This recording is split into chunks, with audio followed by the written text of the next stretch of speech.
ब्रह्म भुवनान् लोकाः पुनरावर्तिनो अर्जुन मामुपेत तु कौन्तेय पुनर्जन्म न विद्यते। क्या कह रहे हैं श्री कृष्ण? कहते हैं अर्जुन, ब्रह्मा से लेकर 14 भुवन चराचर जगत पुनरावर्ती स्वभाव वाला है। ब्रह्मा से लेकर के ब्रह्मा विष्णु महेश जो भी कह लें, और जितना जगत दिखाई दे रहा है ये सब पुनरावर्ती अर्थात बनने बिगड़ने वाला है, निरंतर एक जैसा रहने वाला नहीं है। और तू इसी के लिए व्यथित है, ये मेरा बिगड़ ना जाए, ये खराब ना हो जाए, यहाँ हानि ना हो जाए, यहाँ लाभ ना हो जाए, इसी में तू निरंतर व्यथित है। अपने को पचा रखा है, पूरी जिंदगी को इसमें गंवा डाला। कहते हैं किंतु मुझे प्राप्त होने वाला पुरुष पुनर्जन्म को प्राप्त न होकर शाश्वत धाम को पा लेता है। मुझे प्राप्त होने वाला किसको? वो कौन है? अगर गीता से है तो क्या कृष्ण है क्या जो बोले मुझे प्राप्त होने वाला? मुझे प्राप्त होने वाले का आशय है आत्मा को प्राप्त होने वाला, ज्ञान को प्राप्त होने वाला। जब भी मुझे माम शब्द आते हैं गीता में, तो एक दिन और बोले थे कि वो आत्मा के लिए, न कि कृष्ण भगवान अपने लिए कह रहे हैं कि मुझे प्राप्त। उनको क्या प्राप्त होना है? वो 4 दिन के लिए वो भी हैं। और उससे पहले आया कि जितनी शरीरें या जितना संसार है ये सब बनने बिगड़ने वाला है, तो अगर कृष्ण भगवान की भी शरीर है तो वो भी तो कल बिगड़ जाएगी। तो उनको क्या प्राप्त होना है? उनके शरीर को उनके चरणों में गिर करके कब तक आप प्राप्ति बनाए रखेंगे? छूटना सुनिश्चित है, सब छूटता चला जा रहा है।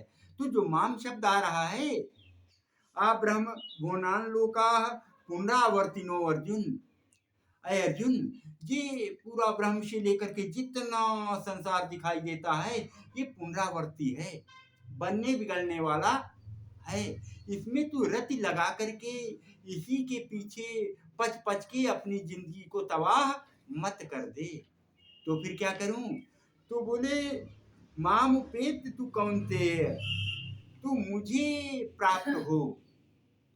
अय अर्जुन, अय कौन्तेय, किंतु मुझे प्राप्त होने वाला पुरुष पुनर्जन्म को प्राप्त नहीं होता। तो अगर कृष्ण जी को हम प्राप्त होते, उनके शरण में रहते, तो क्या हमें शरीर नहीं धारण करना पड़ता क्या? हमें महापुरुषों से पथ में चलने के लिए शिक्षा तो मिलेगी, न कि वो छू लिए कि उनकी चरण में लेट गए तो अब जन्म नहीं लेना पड़ेगा। बात पकड़ में आ रही है? अर्थात उनके रास्ते जो बताए हुए हैं, जिस पथ से चलकर वो परम गति को प्राप्त हुए हैं, उस पर चलेंगे तो जन्म नहीं लेना पड़ेगा। और मामुपेत तु कौन, अर्थात मुझे प्राप्त, अर्थात अपने ज्ञान को प्राप्त होना, मैं कौन हूं को प्राप्त होना, अपने आत्मा को प्राप्त होना, चेतन को प्राप्त होना, जीव को प्राप्त होना। अंत में कहा ज्ञान स्वरूपम अहम ब्रह्मास्मि, मैं ही ब्रह्म हूं।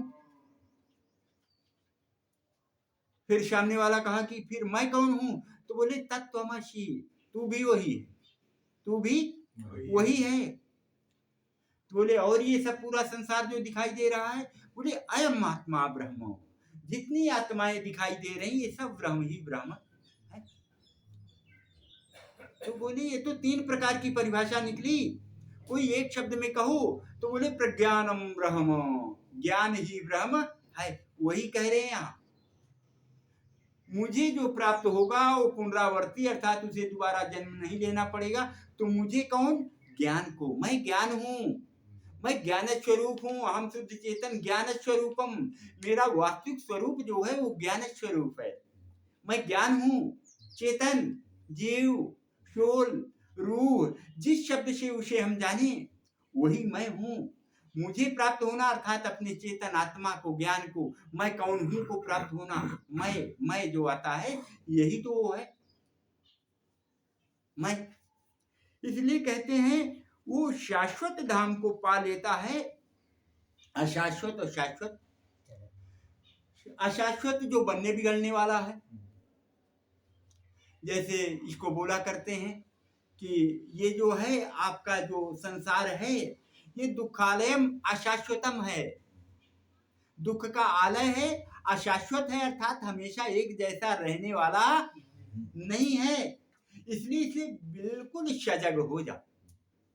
ये निरंतर जैसा आज भरा बदूला है आपका घर, ऐसा रहने वाला नहीं है। इसलिए निरंतर इससे सावधान होकर जिसके लिए आए हो अपना काम बना लो, कर लो। तो बोली अगर मुझे प्राप्त होगा तो अपनी आत्मा को ज्ञान स्वरूप में स्थित हो जाएगा, तो फिर दोबारा जन्म लेना नहीं पड़ेगा। स्पष्ट है कि ब्रह्मा और उसके द्वारा सृजित सारी सृष्टि मरण धर्मा है। ब्रह्मा भी मरण धर्मा है। ब्रह्मा विष्णु महेश जितने शरीर धारण करके इस संसार में आते हैं, आए हैं आज तक, वो सब ही सब मरण धर्मा हैं। चाहे राम हो, चाहे श्याम हो, चाहे जो भी हो हमारे महापुरुष। अभी तो शरीर से है नहीं, किसी समय थे, तो जो अच्छा बता गए उस पर हम चलें, उसका अनुकरण करें, तब तो उनका पूजा बने।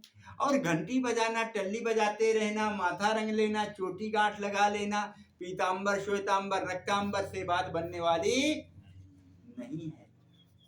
सच थोड़ा सा कड़वा होता है, लेकिन सच यही है